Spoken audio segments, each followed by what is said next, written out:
Good evening, everyone. This is Carrie Meltzer, the LI Weather Guy, bringing you a big update for our snow in our upcoming future. First, I want to thank you all so much for all the kind words and well wishes.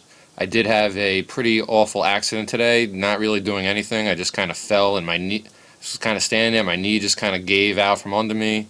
But I don't think I tore anything. I think we're just looking at some strains and some pulls, and hopefully I'll be totally good to go in a couple weeks. So, moving on from that.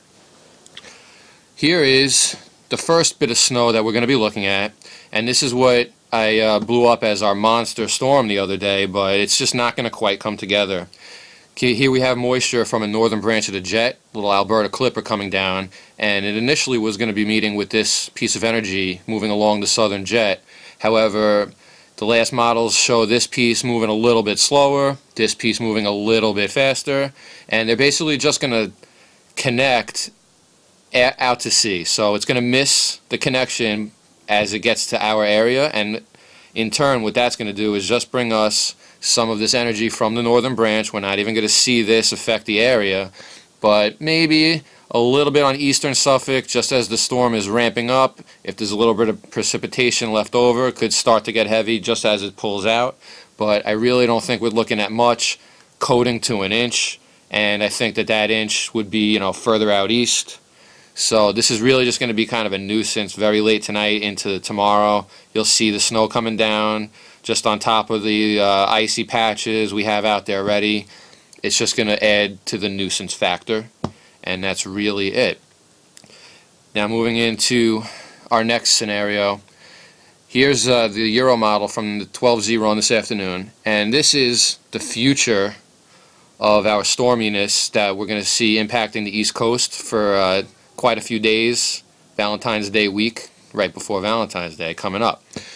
So we have a huge upper level low, and it's going to be pumping in the moisture. We call this the Pineapple Express.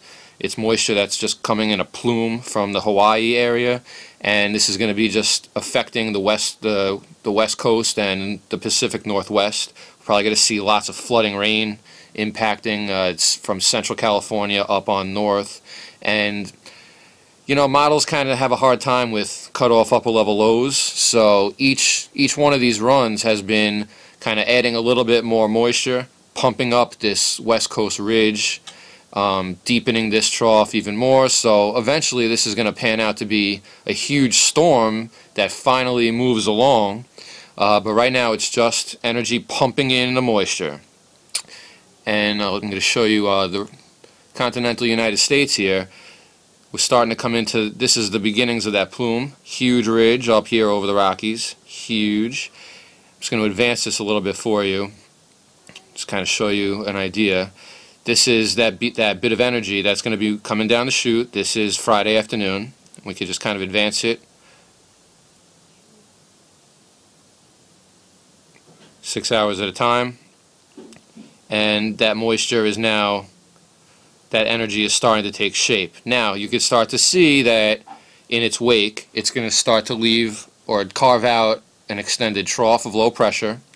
So this first piece of energy, it's kind of just going to act a little bit like an Alberta clipper at first, but once this trough of low pressure gets close to the coast, it's going to explode, and the storm will, it's not going to be quite a storm at first, it's just going to be some snow, but those snow band is going to turn into heavier snow, moderate, I'm thinking just light to moderate snow, but it's going to be a prolonged event, and models are picking up on many inches of snow, nearing a foot in some areas, through Monday.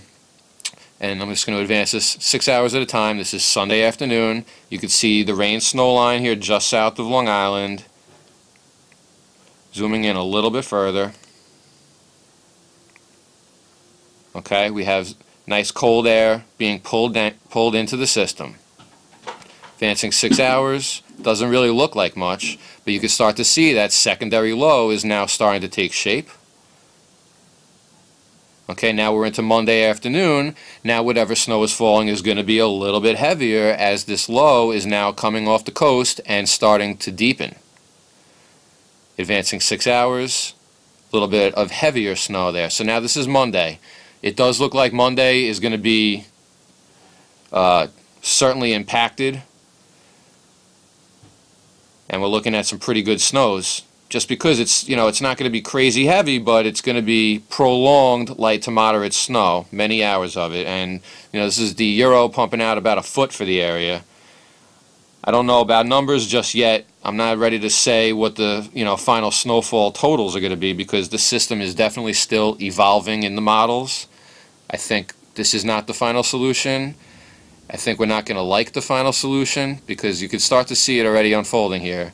Look what happens when the system hits the coast, and it starts to just kind of meander and spin around out here and strengthen. Now this is where the models are a little bit off. They're having a little bit of a hard time with it, but just to give you an idea, this is the ensemble mean of 51 ensemble members, and this is what the average of all of those models are pumping out. This is Tuesday now, Tuesday morning. So I just showed you up to Monday, as that system is just kind of still spinning around out here. The Euro's picking that up. So if we go to the control run, a little bit of different things are happening here. This is the ensemble member that looks to be the best scenario out of all of the rest, but it still looks different than the other ensembles. I'm going to go back and forth just to show you. The control run is a little bit, beefier, more bullish than the ensemble mean. This usually is true. But, even on the position of where the low is, there's some discrepancies. How deep this huge cutoff low is, there's some discrepancies. So the models are still working this out. And also, something to note is, this Atlantic ridge that could be building, and if we do see this build even deeper, this could add the blocking that we need to keep the storm more into our area. So we're definitely going to have to watch that. The Canadian model delivers a pretty powerful snowstorm to the area. So this is Tuesday morning. Here, I'll back up a little bit. Show you the evolution. This is Sunday morning, 6 hours at a time, and you can see that right here it's starting to deepen. This is very late Sunday night. Now this is Monday morning, and the system is starting to deepen. You can start to see that trough extending down, bringing more precipitation down into the southeast, and what's going to happen is that's going to start to form or reform into a stronger coastal low. And the CMC really has a serious storm for the area already, showing total snowfalls that this model's pumping out. While right now Long Island is on the borderline there, I think things are going to change. Just look how much moisture is associated with this. We're looking, this is, what is this, about 32.5 feet of snow into the interior sections. So this could end up our way, as still there's plenty of time for things to change. This is the Canadian ensembles. This is the mean of all of its ensemble members, and for Tuesday they definitely see a storm brewing here.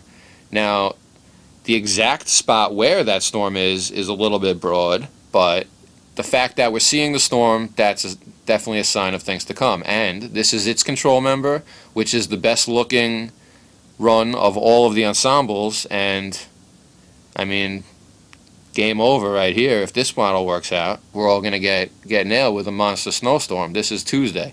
Now again, you see that it's starting on Sunday, and we're already talking about Tuesday, and if we get some more blocking in here, and this system gets, stuck, so to speak, it's just going to spin around, and kind of like the blizzard did. That ended up being a bust for some locations, but certainly it was historic for other locations. So we do have a huge situation to monitor. Alright, and I just want to show you what the GFS looks like. Here we are Sunday, very early 1 a.m. Coming into Sunday morning, we're already getting some snow. Okay, it's kind of light. This is really just light snow or snow showers that's going to kind of linger around. Alright, and then Monday, again, as more of this trough gets towards the east coast, the system strengthens. Again, rain snow line could be real close to Long Island. We have to monitor that. Alright, but you know, this doesn't hold the system with the blocking just yet. That's an amplification that the models are first picking up on over the next several runs. Every run brings the storm a little bit stronger, a little bit closer. So by the time it actually comes, I think we might be dealing with a pretty strong, potent storm. We're going to have to definitely keep our eyes on this. And just want to give you an idea how much snow, you know, this one's looking at here. You know, again, 9 inches, 10 inches. So we are going to be dealing with significant snows. I am uncomfortable saying exactly how much just yet because, like I said, the model situation is still unfolding, what they're seeing. But it looks like certainly over 6 inches, certainly could be near a foot, and the potential is there to even exceed that. So again, we're going to have to just keep our eyes on it. For tonight, we have that snow moving in real late. Just give you, I'm going to leave you with the radar. So, you know, it's heading into Pennsylvania now. It should start moving in towards, I'm thinking about towards midnight tonight, maybe just beyond. And it'll just be a nuisance, you know, into the day tomorrow. Just slow things down a little bit more. So, for now, get ready for something. And it's certainly going to have plenty of cold air with it. Alright, just to give you an idea, we're looking at single digits for lows coming up. As of now, I know it's a long way off, but models are picking up on, once this huge system pulls out of here, it's basically going to be bringing down part of the circumpolar vortex with temperatures near 0 or below. So get ready, here it comes. Thanks for listening to my update, and have a wonderful evening, everyone. Thanks a lot.